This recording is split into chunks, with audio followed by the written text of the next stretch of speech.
So this one misunderstanding drives me crazy because I believed it for so long and I thought I was so special, but I was wrong. And you might be too. Let me explain. If you're interested in learning about how cusps exist but cusp signs are not a thing, make sure that you like, subscribe, and hit that notification bell so that you are always up to date with what the stars have in store for you. Hi, I'm Maren. I am a professional astrologer, current college student, and witch proudly out of the broom closet.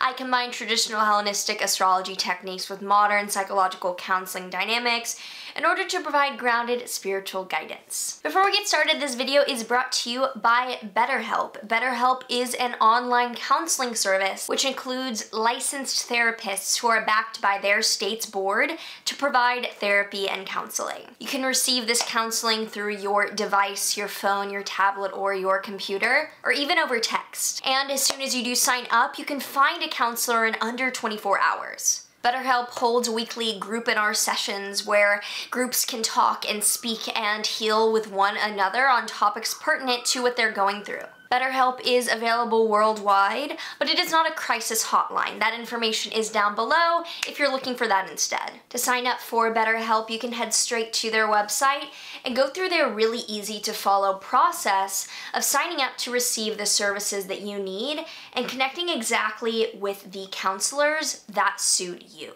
So what I'm talking about today is the idea that if you were born near the beginning or the end of a sign, you get some of the neighboring signs' significations imported into you. And there's so many reasons why this isn't really the case, so let's dive into them. As always, let's start out by defining astrology. Astrology is the study of celestial alignments in correlation with earthly events. It isn't causing anything, it's signaling it. And that's a myth that I'm going to debunk in my next video, along with a lot of other astrology myths and misconceptions. So if you are looking to learn more about common mistakes that people make sure that you subscribe so you're up to date with when that comes out soon. So with that, in astrology, we are not just looking at the sun, which is the date that most people know based on their birthday, or that's the sign most people know based on their birthday.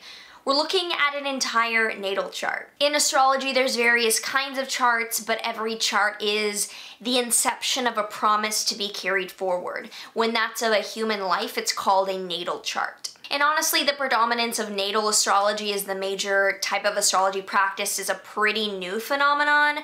It's pretty novel. Like, astrology itself is pulling up charts for various reasons.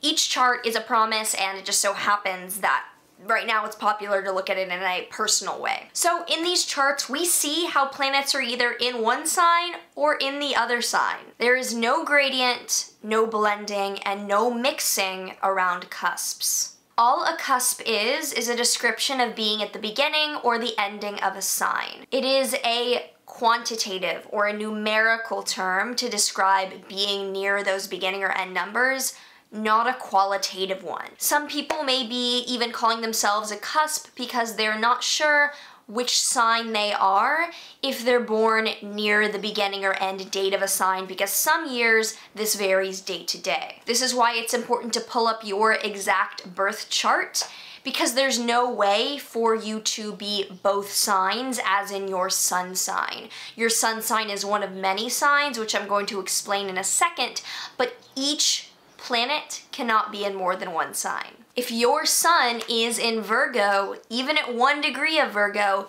it is 100% in Virgo, not in Leo. I'm calling myself out here because my sun is at 1 degree of Virgo, and as a teenager studying astrology, I thought, you know, I'm so special, like I'm a Virgo Leo cusp, I'm both signs, I'm a blending, which in that way is not fucking true, and I'll explain. But I obviously do have a lot of Leo in me, and that's for a different conceptual reason, which I'll get into in a sec. So are you born around the cusp of a sign, or do you have any planets at 0 or 29 degrees of a sign, and you have also had to learn and unlearn this? Let me know down below in the comments. I'd love to hear if any of you relate to the beginning end placements. So with that understood, it's important to note that you are never one sign, you are never just a Gemini, just an Aquarius, you are an entire natal chart. Your sun might be in those signs, but you are not a sign. Almost everyone who thinks that they're an Aries, Taurus, cusp doesn't understand that they're an entire natal chart. So if you haven't already, go ahead, pull up your natal chart at astro.com. It'll demonstrate how complex astrology really is, at least from a small viewpoint. Often when people think and believe that they have qualities of both signs, it's because they do, because they have planets in those signs. In the neighboring signs, they have distinct planets. For example, you can have your sun at the end of Taurus and your Mercury at the beginning of Gemini. This could represent that while in the world you're doing something with your career that's very Taurian, like gardening or horticulture, something that is with the earth, or like food-wise even, that's a kind of a Taurus thing, you might communicate in a very fast-paced, curious way, which leads you to feel like you have some of the Geminian quick-witted qualities and the Taurus slow, steady ones as well. And while the zodiac is not a gradient, there are nuances to portions within signs. Stick with me because this is a bit complicated and advanced. The signs alone are standalone entities of energy, but within them, there are several different ways of understanding the divisions. There's the bounds, which set a legal standard of judgment. Basically, a planet in a planet's bounds will act judgment-wise like that planet. It's very nuanced. There's a way of looking at it through trigon lords, which indicate success, material conditions, and like a standard of living for the planet. And then there's the decans, which are a three-part division of each sign, which describe the nuanced superpower of that portion of the sign. These ways of describing and peering into the terrain of a sign don't change the inherent isolated significations of the sign. They're not changing what the sign means. They're adding particularities, but like I don't even work with most of these because I don't find they add to the practice that I'm pursuing right now. I do look at the decans for new and full moons when I'm writing something lengthy and I want more information, like you can watch in my videos like these, but I mean, it's still not a blending between signs in any way. It's nuanced. It's still not changing the meaning of the sign, it's like adding to it. So to reiterate, the zodiac is not a blending between signs. You can have a planet at 29 degrees 59 minutes of a sign, but the second it moves into 0 degrees of another sign, it's not mixing the two at all. It's a difference. Feeling like you have qualities of the neighboring sign can more likely than not, and literally I have never like failed to see that it's because you have planets in neighboring signs. It's super common. Cusps refer to a geographical designation of the borders of the zodiac, but cusp signs don't exist because there are no signs that are blendings, and that's not a meaningful phenomenon. Furthermore, the presence of cusp signs would raise huge issues around other foundational astrological concepts, such as the exaltation scheme, aspects, and timing techniques. So many of the conceptual foundations in astrology hinge on particular calculations of planets and rationale around the timing of certain signs in certain contexts, that the mere idea of cusps indicating a blending of signs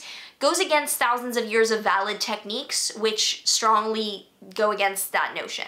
And if someone is speaking about cusp signs, I would be really careful.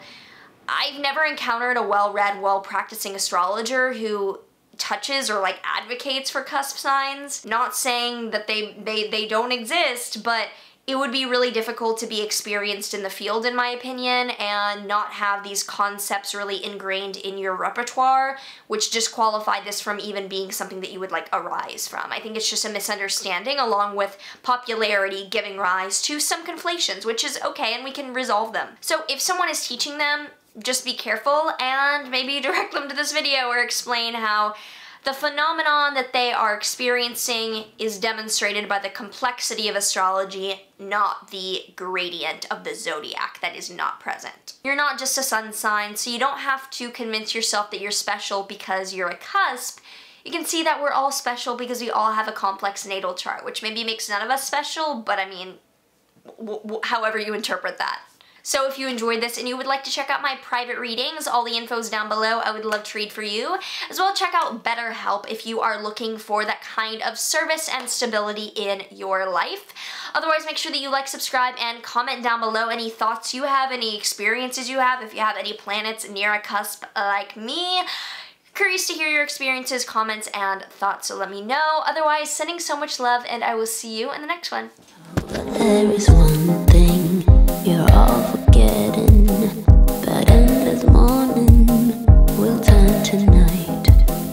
And when you dream